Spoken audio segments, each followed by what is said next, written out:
Thank you, Mr. Chaudhary, for introducing us. I am Mayank. I am a structural engineer. So mostly I work for many of you here, the architects. Um, so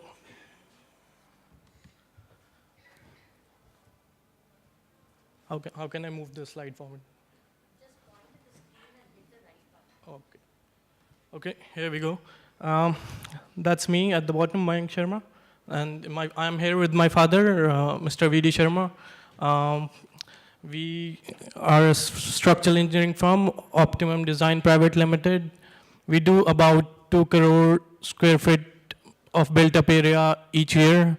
So we are not actually a sort of boutique sort of structural engineer, more like factory and bulk sort of structural engineer, you can say. My father, yeah, that might be funny for some of the boutique architects here. My father started his business with a small table, and now we have a firm of 50 people located in Noida. That's little about ourselves. I practice as a design engineer, and at the same time, I try to stay connected with the academia. I collaborate on my research with University of California, Los Angeles, and IIT Roorkee. So I have few publications. I have just 2 of them here. They're published in American journals. Very, very different from structural engineering work that is the core, the bread and butter that we do. But this is more into structural resilience and more oriented towards developed economies where building already exists for a lot of years. These are some of the projects that we have worked on.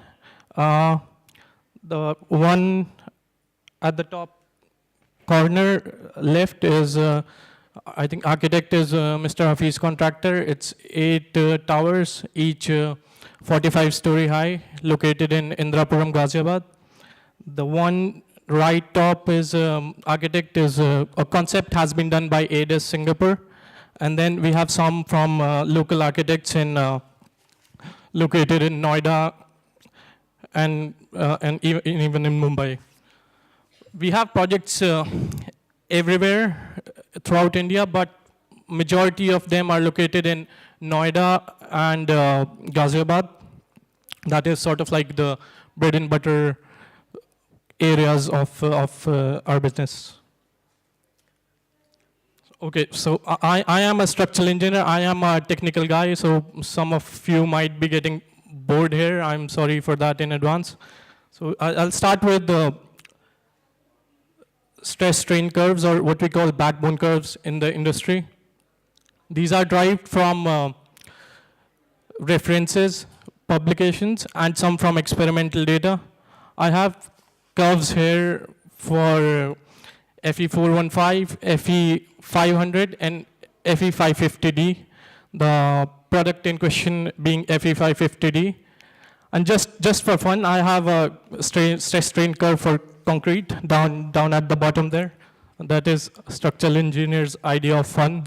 So this goes to show what is the difference between strength and ductility of steel and concrete, and also goes to show what's the difference between strength and ductility of different type of steels. Just a short overview that would build up the basic for this presentation. This is a trilinear curve comprising of 3 points. First point is the yield point of steel. That's where the steel enters nonlinear region. Second point is the ultimate strain point of the steel. That's where the maximum strength is achieved. And then steel sort of elongates, and about at 20% strain, it finally breaks.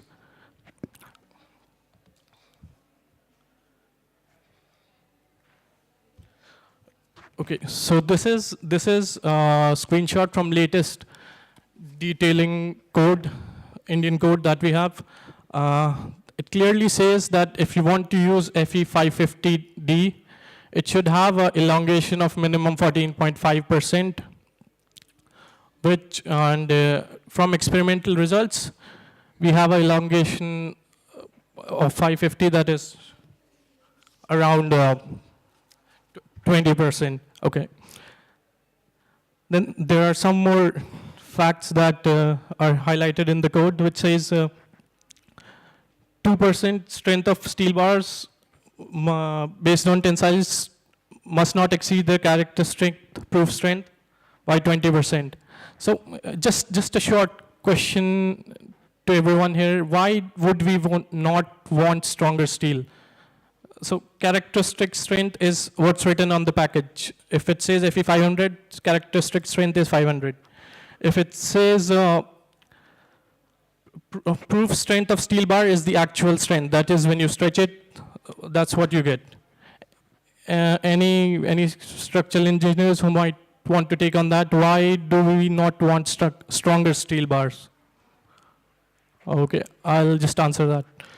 Because we want failure of concrete to be ductile, and if we have stronger steel bars, we are in danger of exposing concrete crushing before steel yielding happens. So we don't want that. That is sort of safeguard that code has against all the structural engineers. Just a short curve that we generated that shows the amount of steel required for different moment requirements in beam. Just to give you a perspective, a small, that is 230 by 450 beam.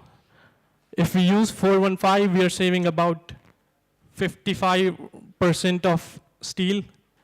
And if we use 500, 550, I'm sorry, we are saving 9% of steel as compared to 500. But these calculations are truly academic. They have been made for a simply supported beam having singly reinforced steel in tension. So they sort of exaggerate the savings that are highlighted. If we take a higher girder, the savings are similar. Just for moving for 550 from 500, we save about 18%.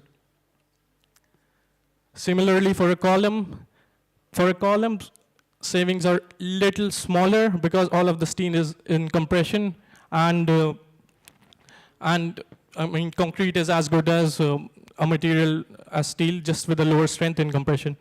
So these are the numbers. They're there in front of you. These are the savings that we get. Now this is all academic stuff. Just to put it all in perspective, we did a small case study on an actual building that we have designed using this ETAB software. That is like the commercial standard software in the industry. We designed it using Fe 500 steel, and the total area in square feet was 1,44,000 square feet, and these are the results that we got.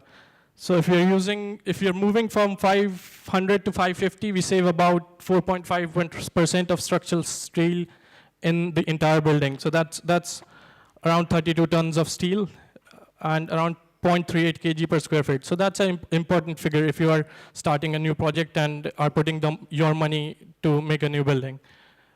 If we are moving from 405 to 550D, we are saving around 11% steel. That is around 77 tons of steel for this particular building, and 0.7 kg ton per square feet.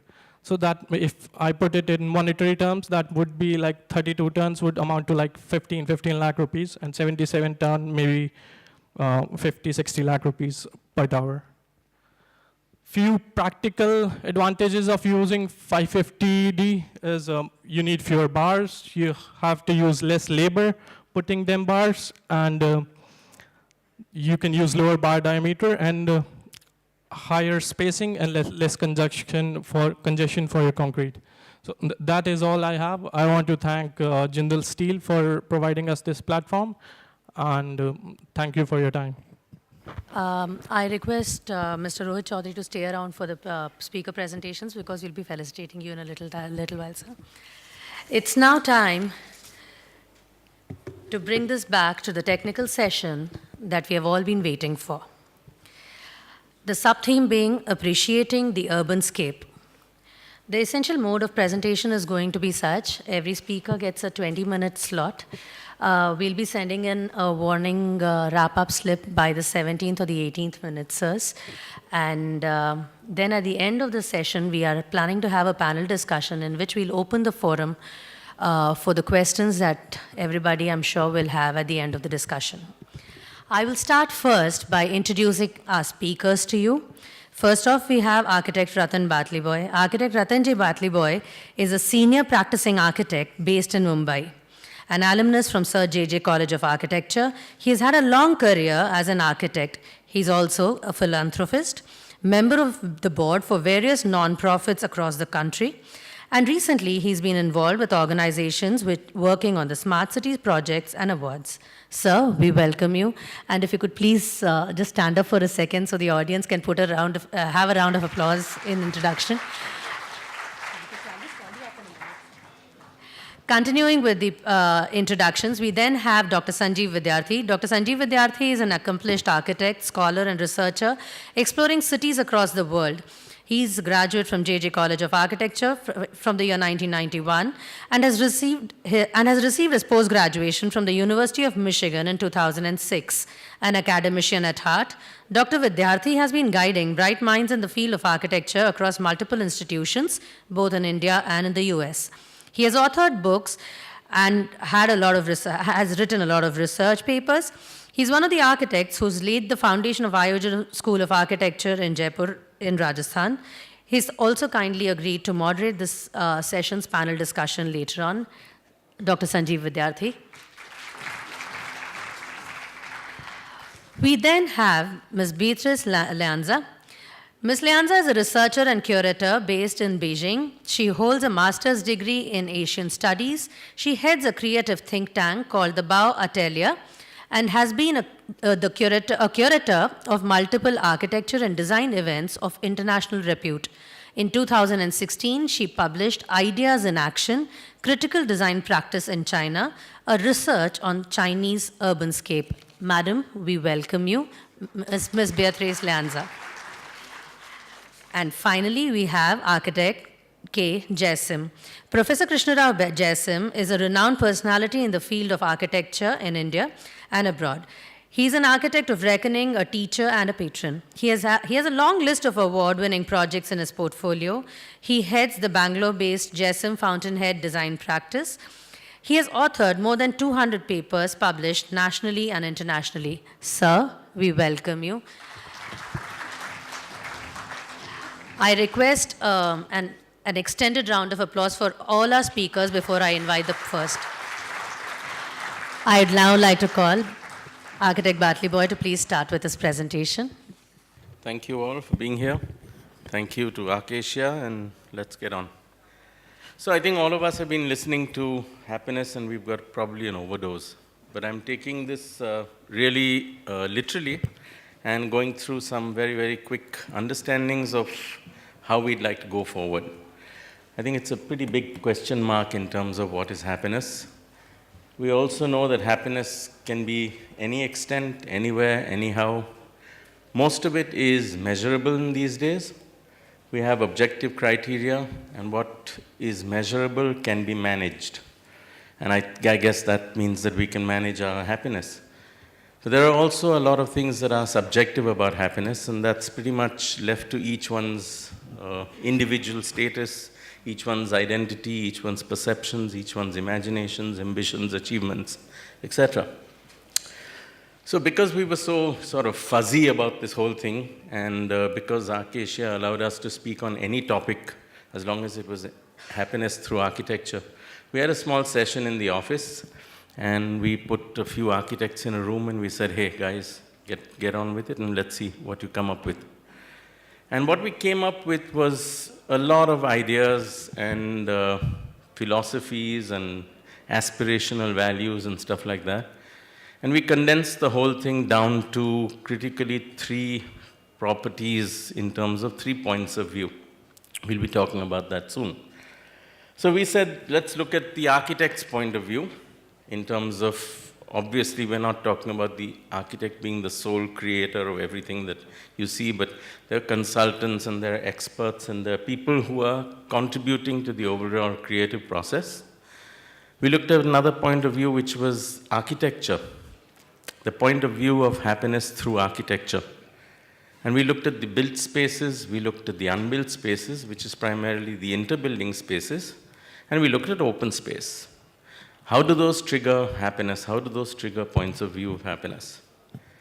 And then the third point of view, which is the user point of view. And we realized that the user point of view is not necessarily the client. Sometimes the client is paying for it as a patron, but a user is completely different.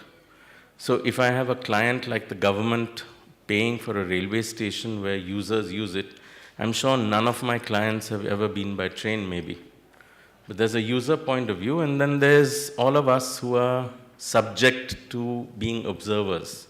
We couldn't get a better word for observers, but I guess you know what I'm talking about. We walk around, we see architecture, we call ourselves observers. I'm making first point of view, architects are happy. I wanted to start this with, are architects happy? But I thought that was, too much tongue-in-cheek. Having said that, we're making a statement, and if architects are happy, they can do probably what I'd call happy architecture. And when we talked about this, this is a sort of extract from what came out from our conversation, which is monetary satisfaction, depends on where you are in your stage of career.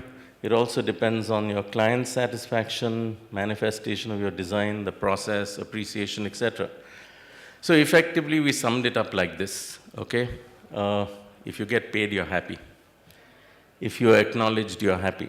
If you have success and fame, you're happy, okay? And then we looked at what gives an architect happiness. And we said, visiting a great work of architecture or meeting your icon or a first job or your new project, received your signed contract, your first signed contract, construction start, construction complete, etc., etc., etc. And we realized that we go through a huge plethora of emotion. And the plethora of emotion really sort of triggers all sorts of emotions, yeah? This huge, every stage of your life, every stage of your project is triggering off some major emotional responses in us. What we've highlighted are some of the happy ones, and it could be excited, enthusiastic, optimistic, delighted, gratified. It could be a continuing cycle. It is a continuing cycle. And then we looked at the whole stages of your career, and we put it together saying, hey, on the x-axis is stages of career, and on the y-axis is ambition. So when I'm a student, my ambition is to be able to sleep. When I'm an intern, my ambition is to be assigned the right project. When I'm a junior architect, it's to receive recognition and acknowledgement, hey man, you've done a good job, go ahead, good job, go for it. And then we realized that when you go into senior, it's pretty much the same thing, and when you go into associate, it's pretty much the same thing, and when you become top of the architectural fraternity, it's pretty much the same thing. So how do you put these emotions together, yeah, is really a trick in the box. And the second point of view we're talking about is architecture evokes happiness. And here we talk about color and light and shadow and volumes and interbuilding spaces and emotions and context and nostalgia and everything else that we talk about architecture. And we see that there is no really happy index for architecture. There is a happy index for cities, which sort of gives you in the overall perspective, a city condition is part of place, and a part of place is about safety, housing, transport, green space. If you look at nostalgia through architecture, happiness is like most emotions. It relates to a person's memory or a particular event in history. And we always feel that the past, we were happier. So we've got some pretty quick views of what Crawford Market looks like today and what it looked like in the good old days. Was it happier? Bhendi Bazaar today and what it looked like in the good old days, was it happier? We took at Cuff Parade, long, tall, high-rise buildings, high-density stuff. Were we happier than when we had bungalows, low-density, high-income groups? We took a look at the whole of Bombay city through Malabar Hill, and we wonder whether it was happier in the good old days when you just saw Chowpatty as a beach. And we look at Marine Drive as we've done it as of today and at what used to be earlier. And we're trying to figure out whether happiness is about the old or the past, or whether it's about today. If you look at happy architecture, we're trying to do this little debate, and we're trying to figure out whether happy architecture is everyday architecture or iconic, whether it's dynamic or static, whether it's functional or aesthetic, whether it's exclusive or inclusive. And we realize that VT Station is all of the above. So is it an and situation or is it an or situation? And we see that, when the everyday walks through VT Station, they're concerned about their train and the timings and getting on board and getting home. And when you look at a tourist's point of view, it's pretty much iconic. When you look at dynamic and static, you're looking at this whole rushed thing versus this edifice that sits there saying hello to Bombay, etc., etc. Architecture can emote is a sort of very, very broad statement, and Philippe says that architecture is the only art that you can't help but feel. You can avoid paintings, you can avoid music, you can avoid history, but good luck getting away from architecture. And that's pretty much true. When we talk about an architect's point of view, the fenestrations and crenellations are an overt neoclassical flourish, blah, blah, blah, blah, blah.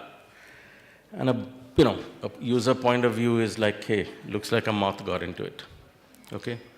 Who are we trying to address? Where are we trying to go with this whole statement? And this is, I think B is going to talk about this in terms of China, but when China wants every building to look like it's going to change the world, to look spectacular, it has to mean something. And that's really what it's all about. It has to mean something to people who use it. So we look at user happiness. We talk about, again, the same little go back into what my office was talking about. And we look at the big seven of happiness. And it talks about freedom, personal values, health, job, work, income, family, community. There's really no built form thingy in the big seven. There is no reference to your built environment. There is no reference to architecture. So architecture is full of romantics who think that relatively small changes to the built environment create the aspiration for a better society. And this is what I firmly believe, okay?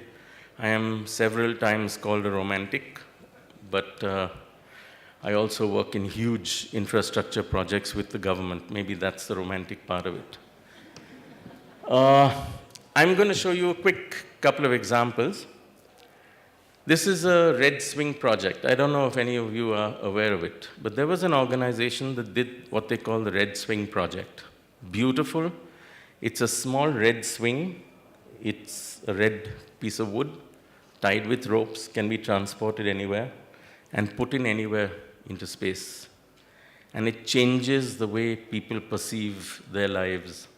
You could do this in a slum, you could do this under a tree, you could do it at a lamppost, you could do it anywhere. And that elation of being on a red swing, and this has been done all over the world. And it's a very, very small little step in the direction of happiness. There is the obvious, which is if you paint something in bright colors, you will feel happy. And this is being done, art is being infused into railway stations in the Bombay environment, into our public suburban stations. This is Churchgate Station, and word has it that people are happier now.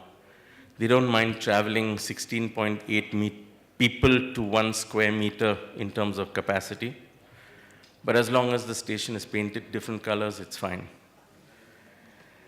This is a small little school that happened out of old containers, again put anywhere, and kids are taught in this little container. It's not air conditioned, it's pretty much crazy in terms of an architectural space. But being able to educate children, being able to make them aware, being able to talk to them, to communicate with them, to give them ideas, to make them dream, I think is a huge shift for society, huge shift for our communities. Putting a little gym makes everybody feel like they're going on this great path towards health. These are small interventions that happen in an urban space. And I thought this would be very interesting to sort of throw out to the audience and say, because we can't change policy, because we can't change governance, because we can't change the way our cities are, the way our cities grow, the aspirations of our politicians, I think these kind of interventions can make a huge difference to the way we perceive and stuff. Renzo said that architecture is a very dangerous job. If a writer makes a bad book, people don't read it. But if you make bad architecture, you impose ugliness on a space for 100 years. And this is the seriousness of our profession. I think it's very important for us to realize that this is serious business. I mean, we can't jump in and out of architecture and say, hey, you know, I had a good time. Last weekend was great. It stays for the rest of its life, definitely yours and mine. So we've looked at the architect and the architecture and the user perspective. And now I'm trying to bring this all together.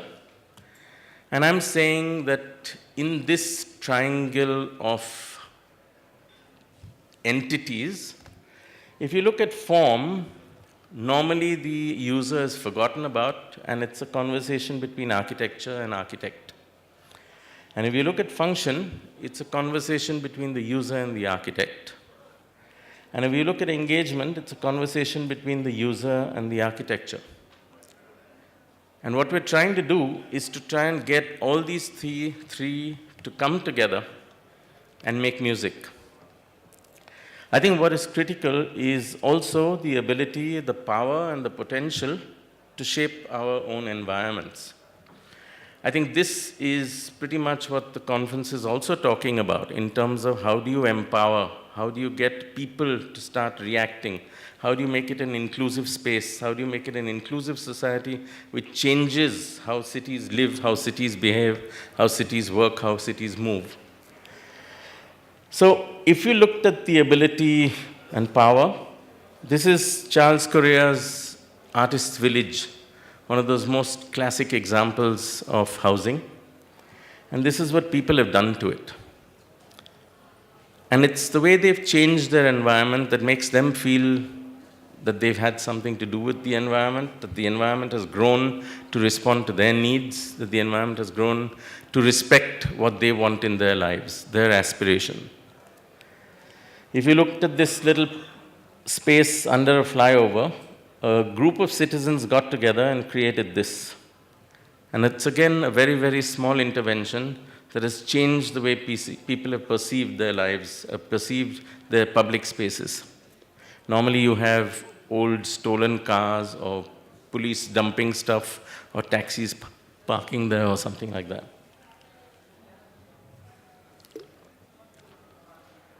Sorry. Prasanna in Pune and Feed had this lovely Yerwada slum rehabilitation program where he included the citizens to participate.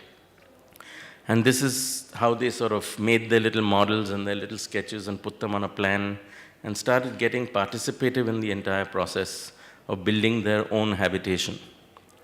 And then, of course, there's the Bombay DP rules and the DC rules and all these huge congregations and people coming together to change the way we philosophize about how Bombay should be and how development should happen, et cetera, et cetera. And then there's good old-fashioned, simple, plain Marine Drive. When we did Marine Drive, we were given the mandate to change it. And we did research for like 5-6 months. And we decided that nothing on Marine Drive needed to change. And the one point that we tried to work through in everything we did, we set a set of filters for ourselves. And we said, it's about nothingness. And that's really what works for a civilization, for a community in a Bombay and an urban environment to come there and just kiss the breeze. So when we look at the architect, user, and architecture, putting form, function, engagement into it, and then we are able to put the ability, power, and potential to shape the environment while still retaining a sort of connection between the architect, the user, and architect. I think that's when music will happen. Thank you.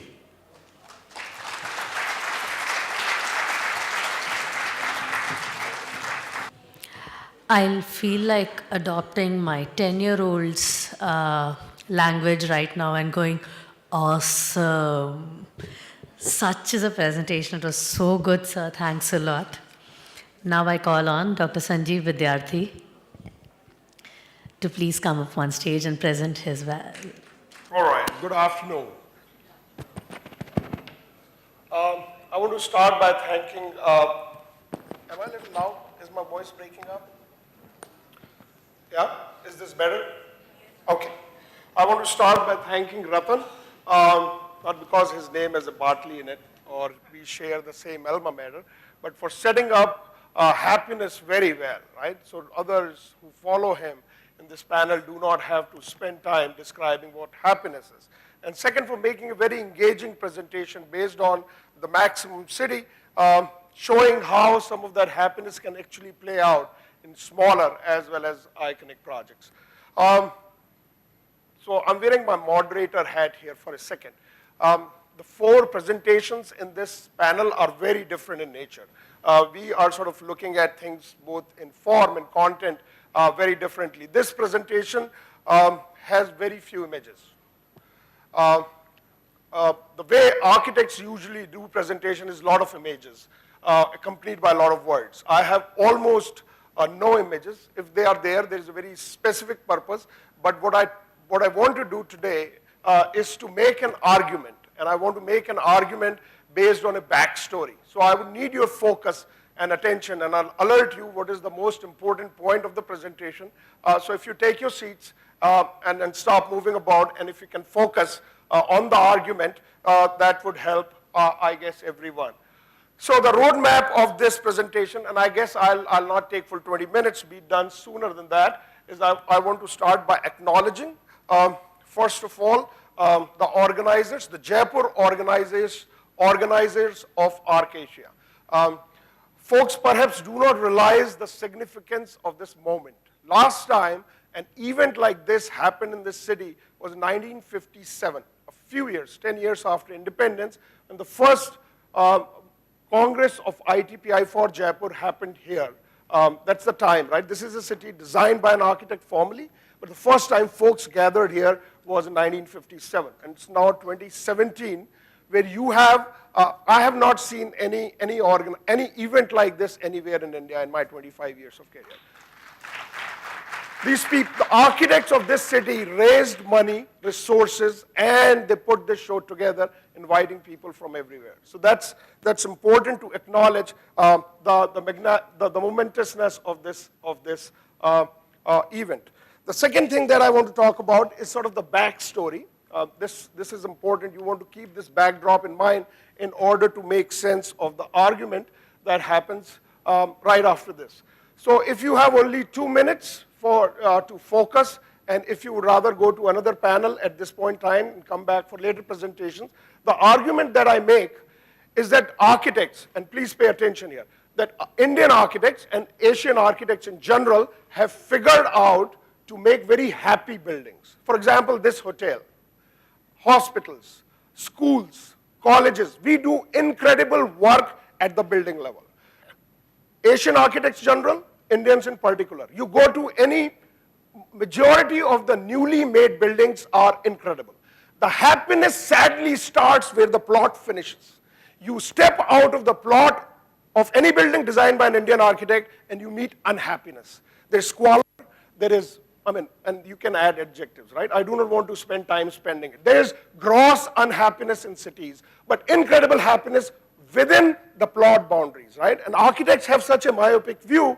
I went to the same school as Ratan, and one of the first things we do irrespective of the school you went to, and JJ took a lot of pride in this, was to draw the site plan and stop looking outside, right? Those 4 lines tell you where the focus is, and we've continued to do it to a great extent. We became mastered it, right? We're creating incredible buildings at the plot level. But the argument I'm making to each one of you, and especially the young ones, that the next generation of Indian architects and Asian architects in general have to start looking beyond the plot boundaries. That's when true happiness at a scale larger than buildings would begin to take place. All right, argument is over. I'll show the backstory later. The next thing I talk about in this presentation is what can architects do? If this argument holds true, what should we be paying attention to? And then questions at the end of it. I'm happy to also discuss in the evening if a drink or two makes you happy and more relaxed to talk about some of these ideas. All right, so a quick word about my research overview and trajectory. As was mentioned by Preeti, I started off as an architect in this city, was part of a very successful consulting firm for several years, almost 12, 13 years, before I developed an interest in thinking about larger issues than architecture. And my interest has been to sort of understand how Indian cities develop, right? So how these pieces of architecture, beautiful pieces of architecture, come together and constitute cities, and why does this happen, right? So the question why is fundamental to my understanding of making sense. I do not believe in grandiose theories, iconic buildings. I'm an iconoclast that way. I sort of get down to why does this happen the way it does. The second thing that I focus my work on is to learn from the past and try to do a little better. What happened in the past? That question of history is important because that might help us think more carefully and thoughtfully about the future. So this is, just to put it in context, that's how the world today looks like. This is a map that shows human density, right? अब देख सकते हैं दुनिया में सबसे ज़्यादा dense जगह कौन सी है, right? Where we are situated is one of the densest places anywhere in the world. That's the context we are talking about. The next thing to keep in mind, these densities, right? So this emptiness has been changing. India started with 300 million people. It's now about 1.3 billion people in 2017. And by the time the young ones here, by the time we are gone and the young ones are in positions of power, it would be like 1.65 billion people, 1.65. That's a lot of numbers to put on the board, right? And then people moving from villages to cities. That is another line on top of that. So you want to keep that in mind. Now that is intertwined with changing places and people. Shehar badal rahe hain, right? The cities and places are changing, and people are changing. The modern generations are much more plugged in than the earlier ones. They talk with technology in a very different manner, right? So we have to be thinking of some of this. And over a period of, now when we zoom in, this is interesting because the border here is the nation state. We know densities differ within India. So if we were to zoom in here into India, you realize that from Calcutta here to Lahore, up there is a continuous city almost along the Ganges. It is a single city almost. It's the world's largest and the densest urban area. And Jaipur, we are right off it, right? We're just off that, along that vast, from Calcutta to Lahore. That's the kind of densest part of an otherwise very dense country. The second thing we want to keep in mind is the way prosperity has happened in Asia in general and in India in particular in the last couple of decades. So this chart here shows us how GDP in case of India has been doing. Important here to keep in mind that from 1900 to 1950, that's the last leg of the British colonial era, the overall growth rate was 0.1%. For 50 years, it was 0.1. So they did a good job of bringing it up. And then we know it has been close to 7.5. That's a lot of money that has been generated in last 25 years. It's an unprecedented change. 25 saal pehle, when I came to this town, there was a waiting list for Bajaj scooter. Today, if you call up Honda or Toyota or Mitsubishi, they come home, right? And say, when do you want the delivery of your car? It's a major shift, 25 years, right? And next 25 would set it up. Now, what this has resulted is in a lot of savings. This shows saving rate. Indians are saving a lot of money, right? It's right there. And that kind of a prosperity at the level of the households has meant major changes in the way we think of construction, we think of happiness, and it has helped architecture profession in order to organize events like this. Here it is important to keep in mind that this started off as a very poor country. जो भारत का पहला budget बना, the first budget, this is one of my favorite ways to think about the history of this newly independent country. India's first budget in 1948 was less the municipal budget of New York City.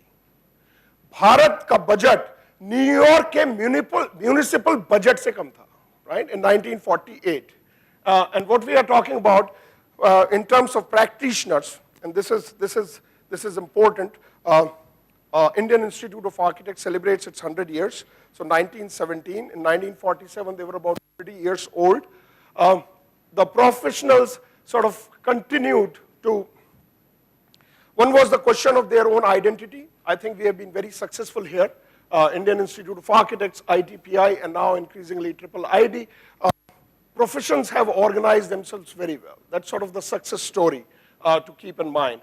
And then the identity of our own creations. The first generation of architects struggled very closely with the idea of modernity and Indian traditions. We sort of saw that in Doshi's presentation today and Raj Reval's presentation, what kind of an identity architecture of this country should have.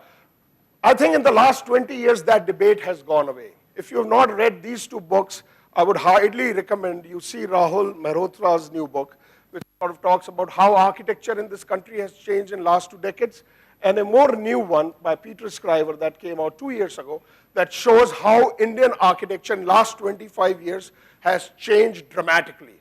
This is a new generation of architects paying attention to finer details.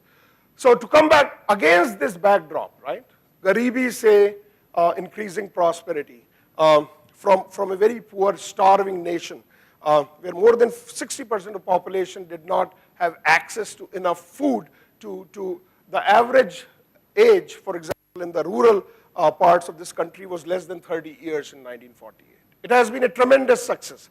And within that tremendous success lies this notion that the second generation of Indian architects, or maybe third, in independent India became confident enough, knowledgeable enough, skilled enough that they could create world-class buildings today. So several of you, you guys design fantastic buildings, but we step out and we see terrible cities. Now, and I want to make a pitch here. I think we need to pay attention to this because there is an increasing state support now and from the society in general for designing better places.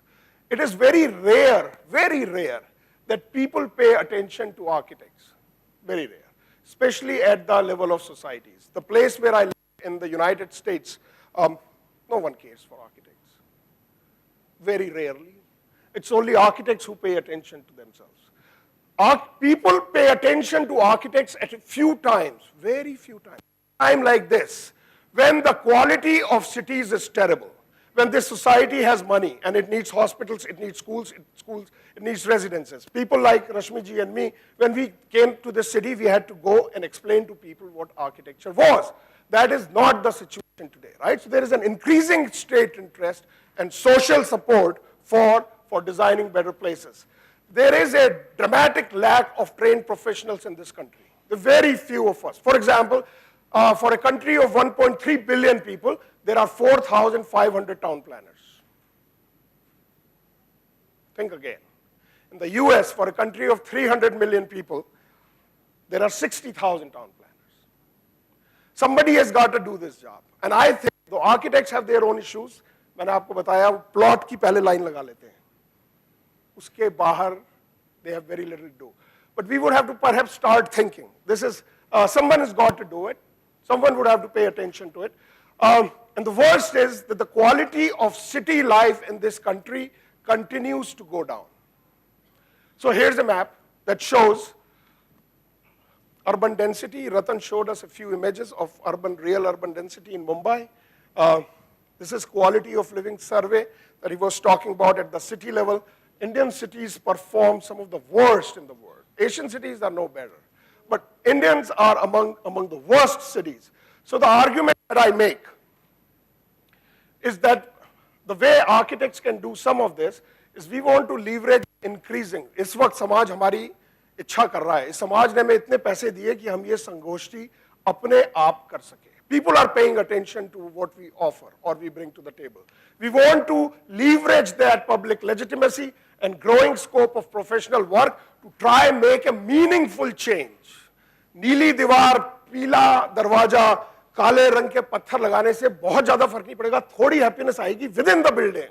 I'm talking about happiness for the society. When you step out of the building, there is a kutta, there is a guy, there is all sort of stuff, right? We want to pay little attention, if not too much. The second is we want to employ our local networks and influential clientele. As in IIA, people are well connected. Many of you are part of the establishment in this country. All of you know people who can make difference. Is to use some of that goodwill to try and make a change. And use professional organizations like IIA. This event is a great example to foster and promote a better quality of city life. This is where all architecture come together, right? We can think of the city as collection of various architecture projects. And if all of us could work in harmony, as Ratan suggested, among a complex set of variables, we would perhaps be doing better than we have done so far. Thank you. Thank you so much, sir. I'd now like to invite Ms. Beatrice on stage. Yeah, it's all right. Just as soon as she gets a microphone fixed, and we are good to go. Okay, well, thank you, Sanjit, for the preamble. So I guess I'm going to take you to a journey to somewhere else. But I believe that a lot of the points and issues that you have raised, you'll see resonating in what I want to show you today. So first of all, I'm not an architect, an urbanist, a planner. So I'm not on that part of the fence, but I work a lot with architects and that category of people that deal with place making, space making, city making. So I'm a curator, I'm a writer. I've been living in Beijing for the past 15 years.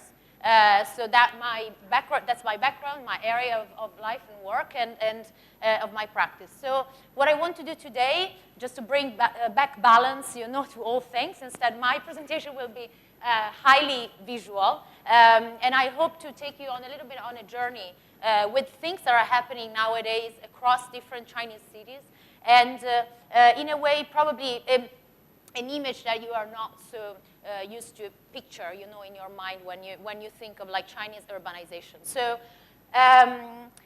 what I mean here also by rethinking scale in contemporary Chinese architecture, I mean something that deals less with the issue of spatiality, something measured in metrics, and with the physicality of space, but instead something measured into the extent to which architecture and architecture practice kind of reaches out, extends out of its own perimeter of action. So out of the pure practice of space making or formalism. So I'm talking more about like that dialogical space that architecture making and practice can make in involving all the others, so the users, the stakeholders that are in fact involved in the process of making cities. And this picture that you see on the background is from architect JAIPUR of a project that I'll show you a little bit later.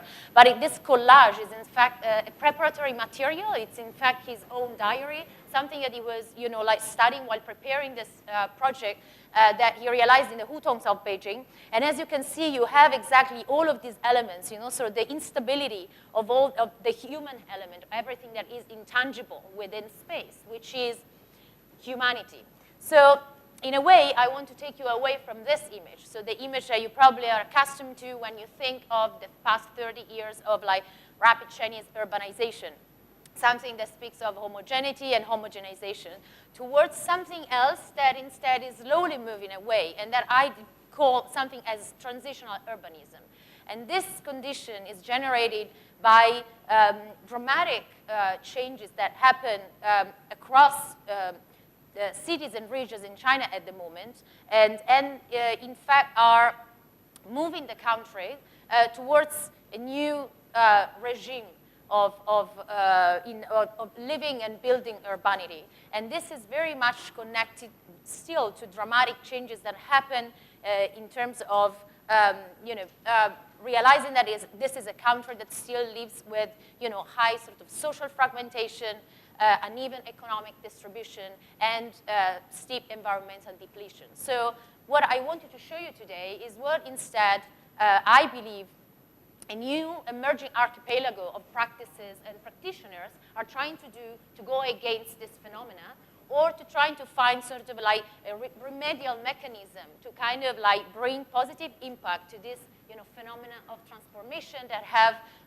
repercussions of social, demographic, economic and urban nature.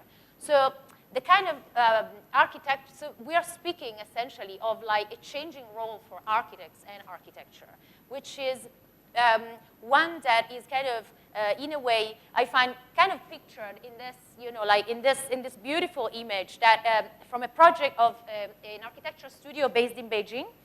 In fact, these are two Italian architects.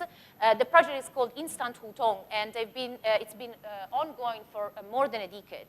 And the image shows you this tapestry, this carpet, and somehow what I want to present to you today is how architecture practice is ever more becoming across different regions in China, some sort of like a dialogical or kind of a filter and a device in between people and their built environment.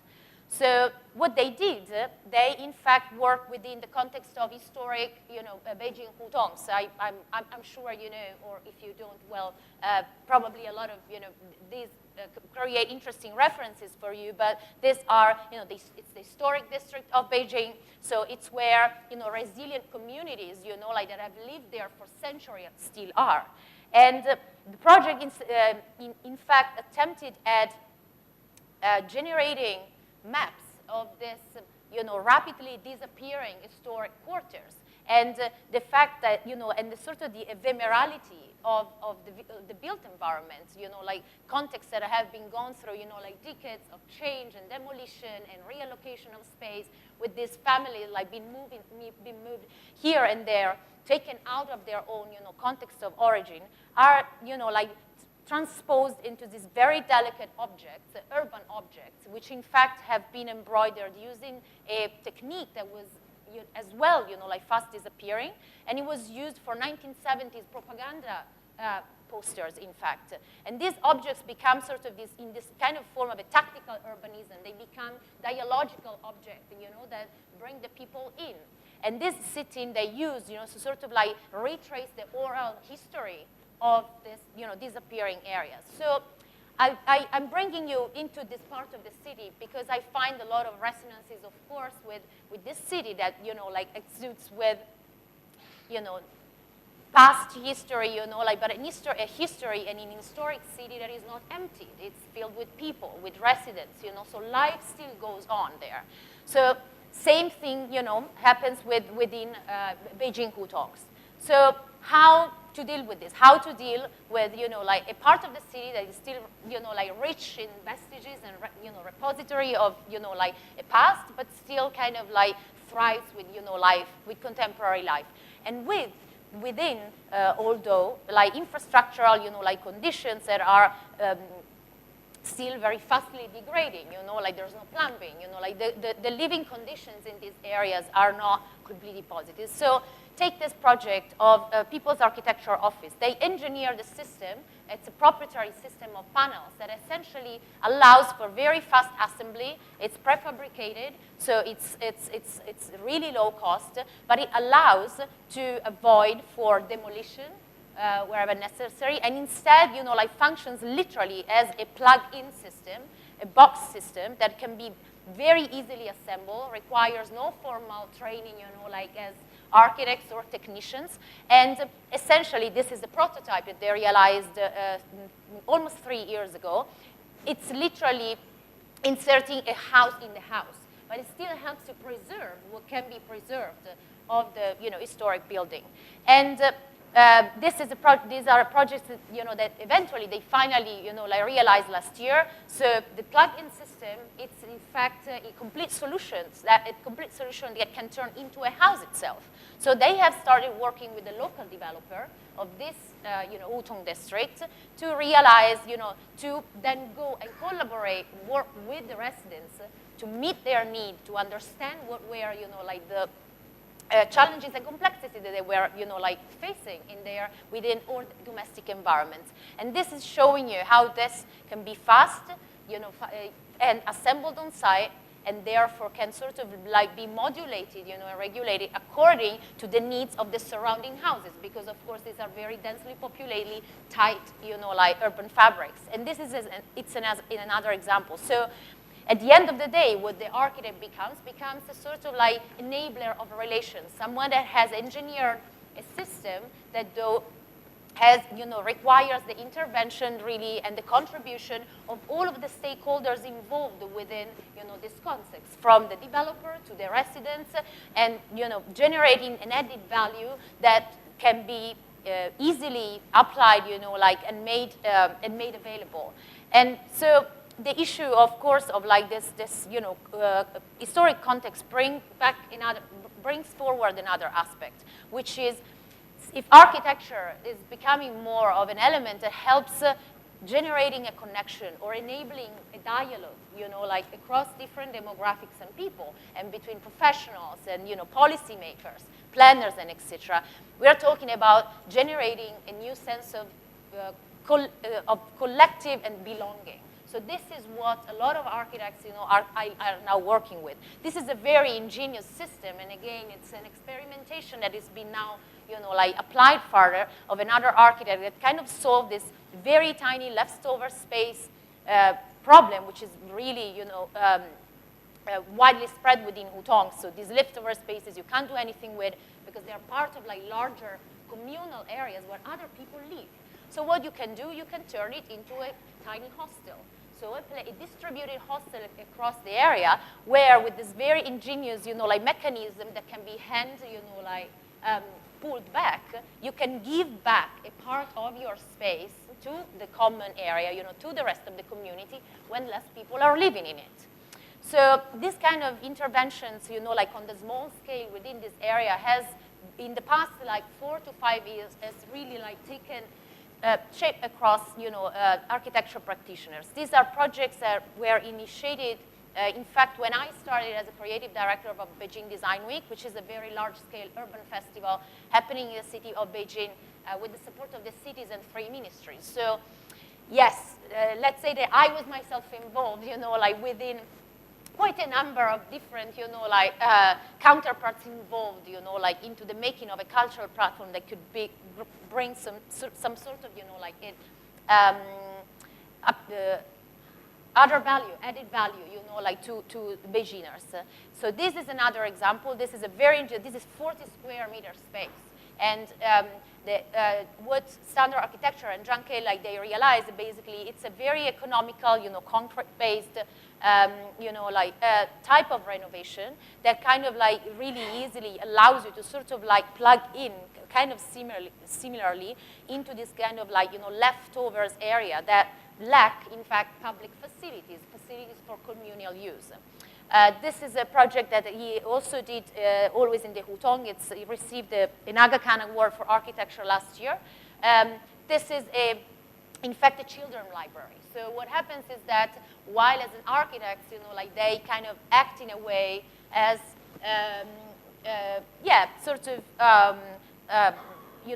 the space making remains, it cannot be an activity, like divided, or separated from, of course, the use that people will make of it.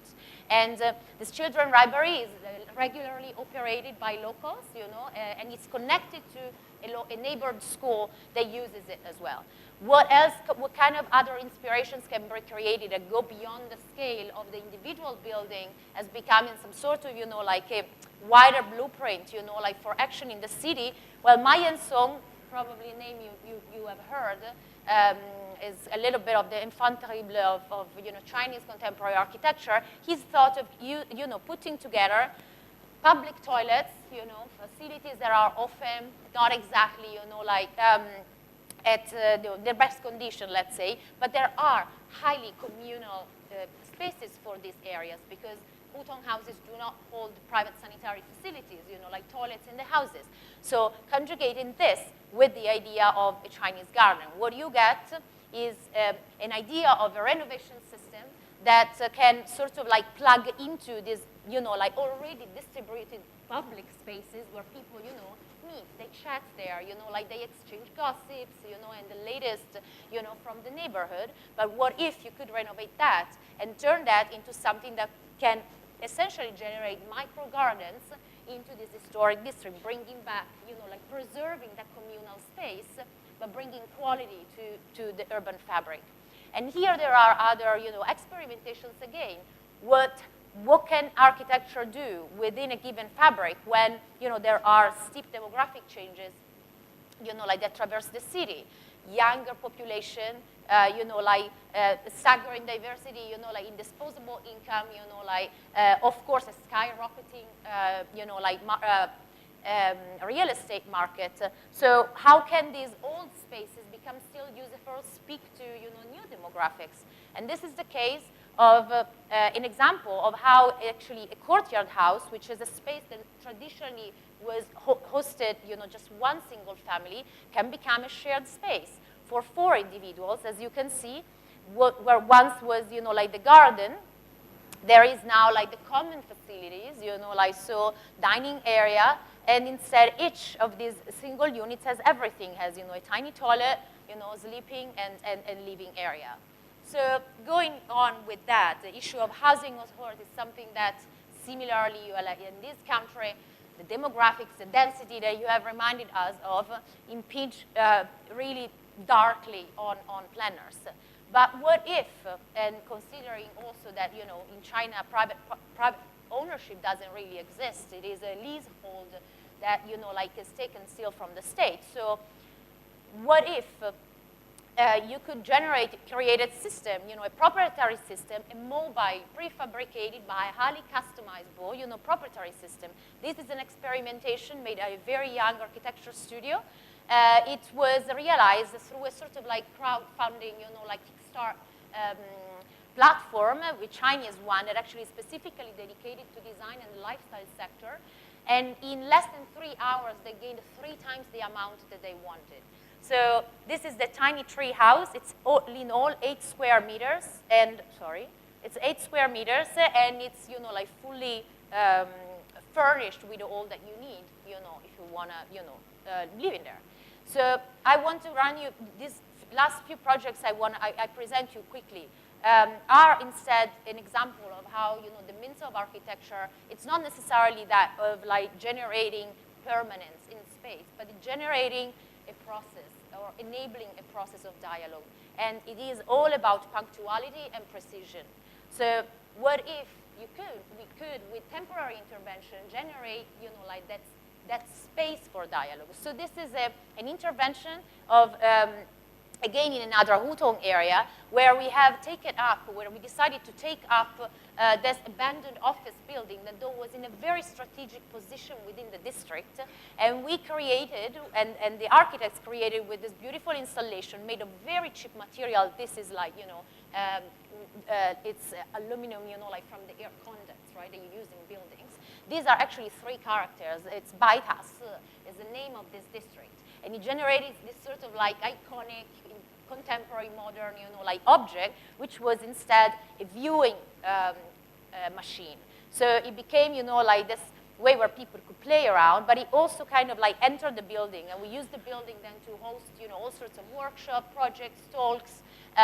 It was a temporary intervention. It was there just for a few months, but it generated a convergence, a moment for people to stay together, and where people could really come together from both sides of the fence. the architect, the planners, the space makers, and the actual residents and the people that live in there. So you see, there was a continuity of things, and talking about precision in a way, this is another intervention that we realized as well, like it was just for a few weeks, but we decided to use this old market.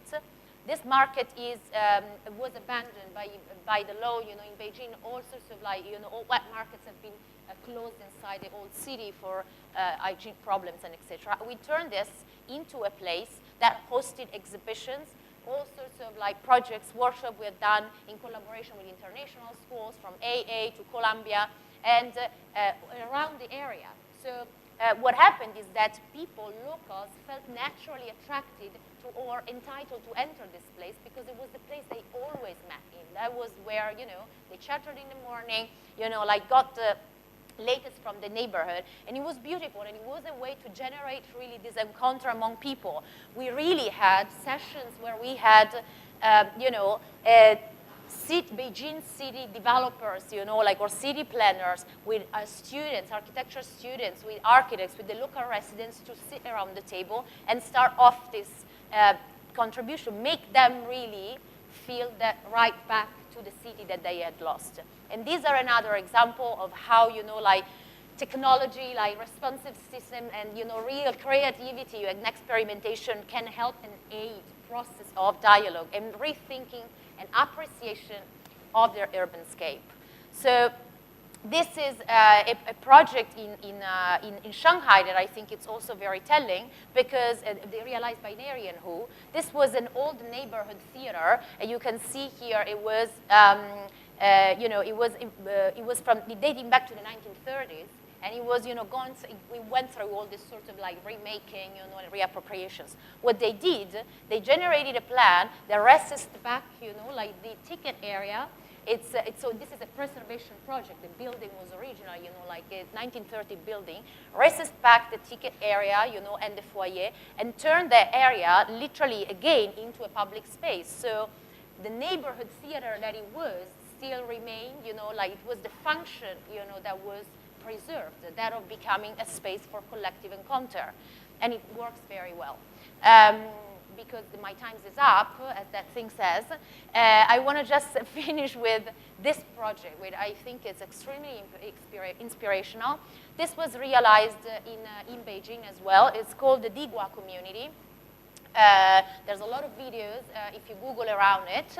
And the Digua is the sweet potato, right? Is that, it's this thing that, you eat in winter and you share because it's really cold generally in the city. The project by Zhou Zishu is very simple. He's made a research, an extensive research about basement leftover spaces in Beijing. There's plenty. There's more than 1 million in the entire city that were by bomb shelters built from the Mao era into the 1990s when they were made compulsory for high-rise buildings for civilian use. What he did, he literally used a process of inclusivity and participation and eventually, of voting, where he has rehabilitated these underground spaces, as you can see, just quickly back again to this. He rehabilitated 560 square meter of underground space into an actual community area that services the need of the entire neighborhood above ground. And the facilities, the type of spaces, and whatever happens is them has been basically designed with the participation of the local community that of the users. And not only, they also come involved in the management and in the economic profit that can come from the use of the spaces, from providing English lessons, daycare,